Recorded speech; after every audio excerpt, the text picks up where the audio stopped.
Hello everyone, હું છું કેવલ અને સ્વાગત છે તમારું આપણી ચેનલમાં ઓનલી ઓન કેવલ વાતોમાં. તો રિસેન્ટલી સન્ડે હું એક કામથી બહાર નીકળ્યો હતો, તો ઘરે આવતા મોડું થઈ ગયું, તો જમવાનું બાકી હતું. તો રસ્તામાં આવતા મારે ત્યાં ઘરે જતા રસ્તામાં એક કેફે આવે છે જે સાઉથ ઇન્ડિયન રેસ્ટોરન્ટ છે.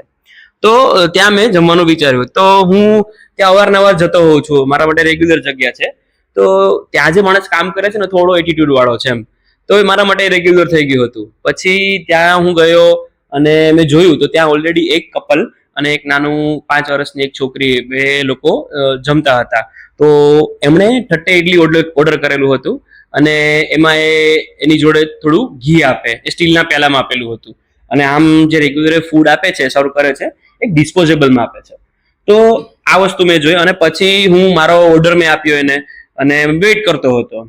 તો એટલી વારમાં એ લોકોનું ખાવાનું પતી ગયું અને એક ઈડલી વધી હતી. તો એણે નક્કી કર્યું કે ભાઈ હું આ પેક કરાવીને કોઈને આપી દઉં છું. તો એણે પેલા માણસને એવું કીધું કે ભાઈ આ ઈડલી મને પેક કરી દે એમ.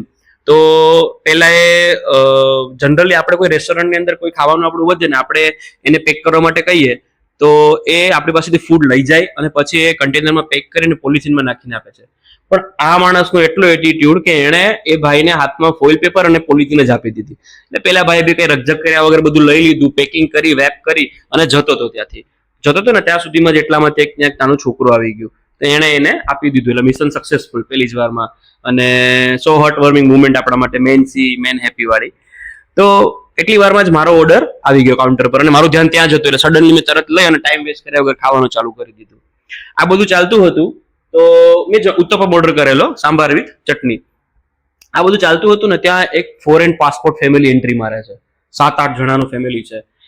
ફોરેન પાસપોર્ટ ફેમિલી એટલે ડિસ્ક્રાઇબ કરું તો તમને કે પગમાં એક સ્પોર્ટ શૂઝ છે અને એક થોડા ઉપર 1 ફૂટ સુધી ચડાવેલા એના મોજા છે અને મોજાથી થોડે ઉપર એક જીન્સનો ચડ્ડો છે અને એની અંદર ચડ્ડામાં ખોસેલો બુશર્ટ અડધી બાયનો અને મસ્ત એક બ્લેક બેલ્ટ માર્યો છે. ચડ્ડા અને મોજાની વચ્ચે ખેતરમાં જેમ ફસલ લહેરાતી હોય એવા દેખાતા એના વાળ. આ એક ટિપિકલ ફોરેન અમેરિકન એનઆરઆઈ તરીકે આપણે એને કરી શકીએ. તો એ લોકો આવે છે અને યા ઓલરાઈટ ને બધું કેવું છે અને બધું ચાલતું હતું. તો એ લોકોએ આઈસ્ક્રીમ, બાજુમાં જે આઈસ્ક્રીમ વાળો હતો ત્યાંથી આઈસ્ક્રીમ ઓર્ડર કરી. તો એ લોકો 6-7 જણા આઈસ્ક્રીમ ખાતા હતા. યા મારા માટે ચીકુ હોય છે, પાઇનેપલ મિક્સ વાળું ને એવી રીતના એ લોકો એક્સેન્ટ હતી, થોડી ગુજરાતી ઇંગ્લિશ મિક્સ. યા કેમ છો તમે, એવરીથિંગ ઓલરાઈટ છે ને, એટલે બધું ચાલતું હતું. અને એ જ ચાલતું હતું તો એ સીનની વચ્ચે જ એક કપલ આવી ગયું, જેન્ઝી કપલ, જે બહુ પ્રેમમાં પાગલ હશે. તો એણે એક જ પ્લેટની અંદર મિક્સ આઈસ્ક્રીમ લીધી અને બંને આમ એક ખાવાનું ચાલુ કરી દીધું.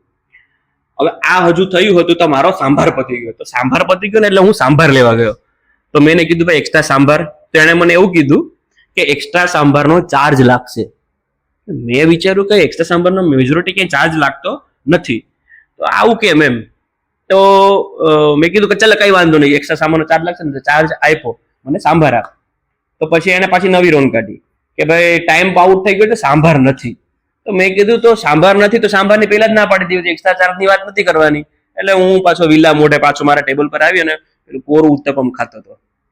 એટલામાં બધાને નજર મારી પર પડી કે આને આવી રકઝક કરી છે અને કોરું ઉત્તપમ ખાઈ છે, એટલે બધા મારે આમ જોતા હતા. તો મારી સામે બરાબર એ જ ટાઈમે એ જ ટેબલ ઉપર એક કપલ આવ્યું અને નાનું ટેણિયું, એ ટેણિયાને એને ટેબલ ઉપર ઉભો રાખી દીધું અને ત્યાં જ મારી સામે એને ચમચી ખોસીને આઈસ્ક્રીમ ખવડાવતો.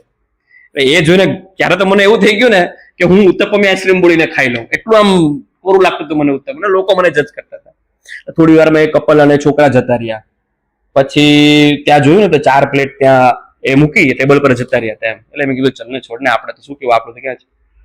પછી જે પેલું અમેરિકન પાસપોર્ટ ફેમિલી હતું ને, એ 7 લોકોએ એ જ ટેબલ ઉપર આવીને પ્લેટો મૂકી. મેનર્સ જોયું તમે અમેરિકાના મેનર્સ?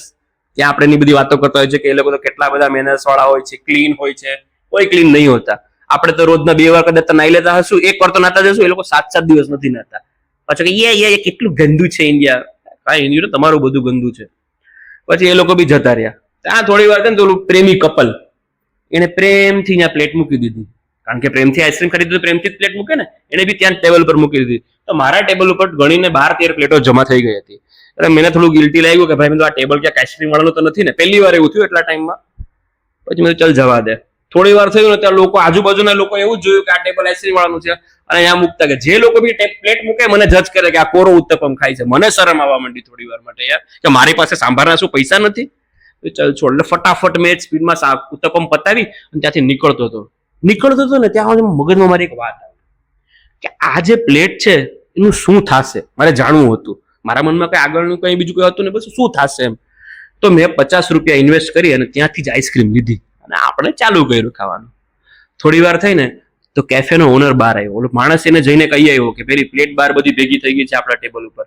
તો એને આવીને આઈસ્ક્રીમ વાળાને જણાવ્યું કે ભાઈ તારી પ્લેટ લઈ લે. પેલો આઈસ્ક્રીમ વાળો કે મારે જરૂર હશે ને ત્યારે હું લઈશ, અત્યારે મારે જરૂર નથી, મારી પ્લેટ છે ખાલી નથી થઈ.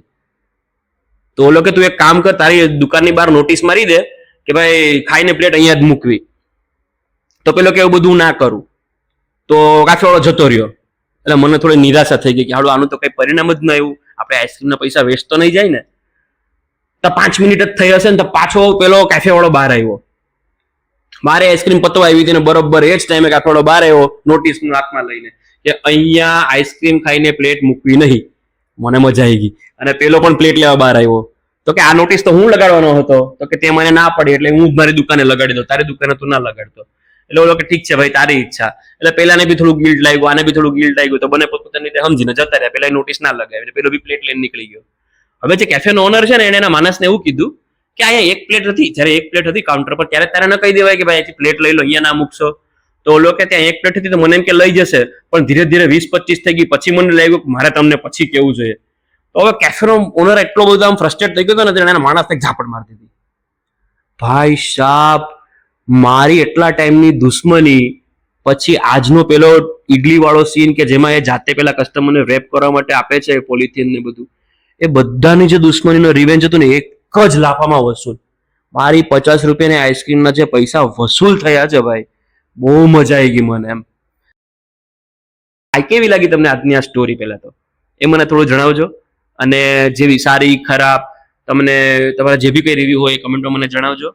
અને નેક્સ્ટ જે આપણો વ્લોગ આવવાનો છે યુટ્યુબમાં, એના માટે યુટ્યુબની બાયોમાં મારા યુટ્યુબની લિંક મૂકેલી છે, એમાં ફોલો કરજો એને. અને આ વિડીયોને લાઇક, શેર અને તમારા ફેમિલી અને ફ્રેન્ડ સાથે શેર કરો અને સબસ્ક્રાઇબ કરો મારી channel. Thank you for watching.